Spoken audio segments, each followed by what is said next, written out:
This video will be talking about the Lakers and the Memphis Grizzlies series, and we'll be talking about the Lakers in totality of their season, including the Russell Westbrook era. Shout out to Clippers. So the Los Angeles Lakers this season has been very interesting. Right now they're going against the Memphis Grizzlies. So the series is now 2-1 with the Los Angeles Lakers leading. And after this game, it kind of left a lot of people realizing the Los Angeles Lakers had a lot of gas in the tank when going against a team like the Grizzlies. So Ja Morant was able to score 45 points today, shooting 6 of 10 from 3, 13 of 26 in the field, with like a hurt hand. So it's probably the best performance you will get from a Ja Morant and probably the rest of the series. And the Lakers were still able to fend off. So the Los Angeles Lakers are looking pretty deadly. Like it looked like the Lakers just kind of have more.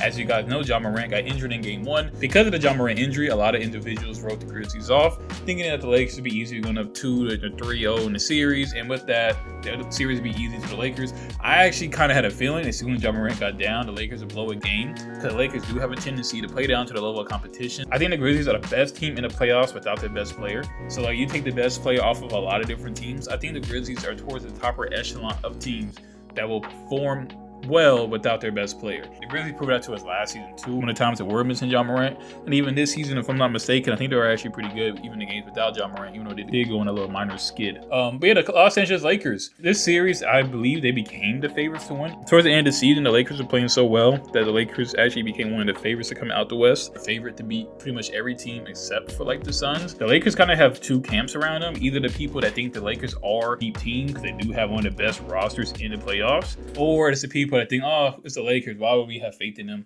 Which is kind of odd. I kind of get both takes, but first and foremost, the Lakers have one of the best rosters in the league. There's a lot of people that would try to deny that, but when you break it down, they do have two players that you could argue are top 10 with LeBron and AD. The only thing they struggle with now is a big rotation. But we look at this Lakers teams, at first it was like people were doubting them because they had a bad record. They ended in the 7th seed, but this was a close standings for the West this season. So even for them to be the 7th seed when they started off so bad, it has to be extremely impressive. And they also have one of the best defenses in the league. If you look at the Lakers after the trade deadline, they have the number 2 record of all the teams in the league right after the Milwaukee Bucks. They are 17-7 since mid-February. They are 17-7. And then even if you go to like defensive ratings, the Lakers are the number 3 defense in the league. Right at the Chicago Bulls when they got Pat Bev, because they were really good defensively if you remember that team. And then the Boston Celtics, so of course one of the best defensive teams in the league. The Lakers have a better defense rating than a lot of teams in the league. Like they're top 3. That's kind of crazy. You can't really look at the Lakers first half of the season or first like 70% of the season without Russ and judge them based off of that, because without Russ, you know, I keep saying Russ like it's his fault. He's been balling with the Clippers. It's not even the fact that it's his fault.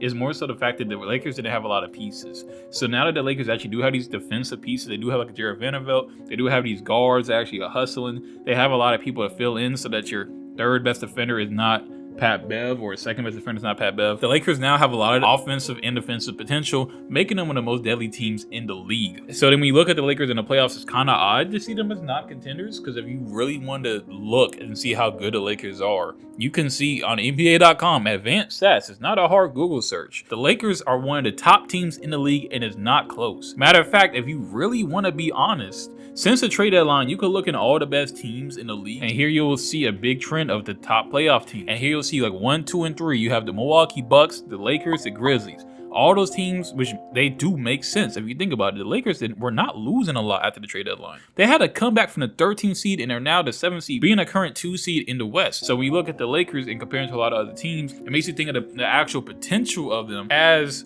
a potential contender. And I would urge you to try not to judge the Lakers just off the name and off the fact that they were really bad at the beginning of the season, but now look at them as his top team, because statistically they are.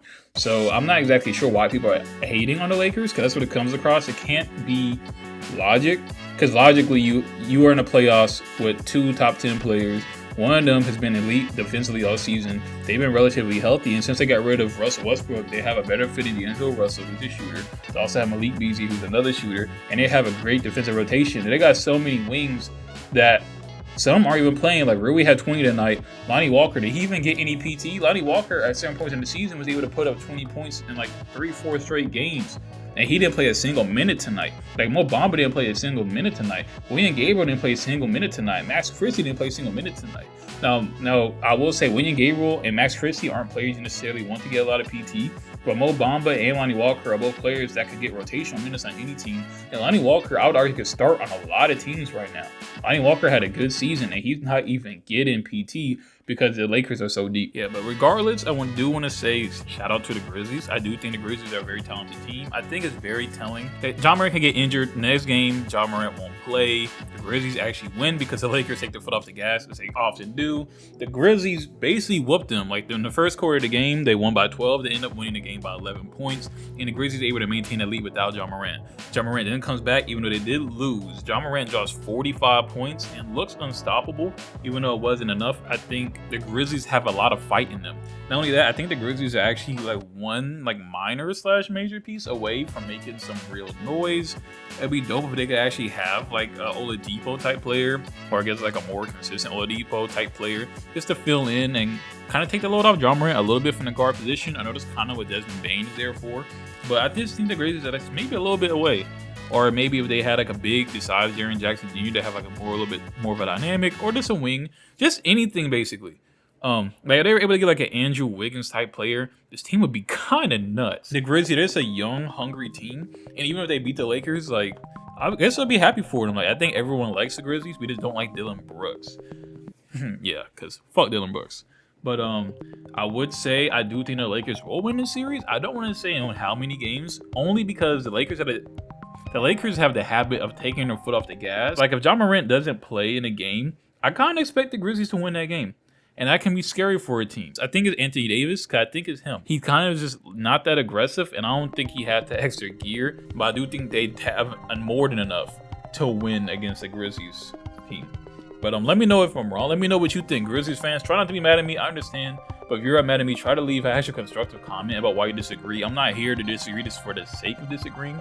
I do like the Grizzlies, but that is all I got. Thank you guys for watching. And if you are interested into teams in the West, you would definitely like this team about the Phoenix Suns and why I think they're pretenders and why a lot of teams are better built for the playoffs than they are. So, see y'all then.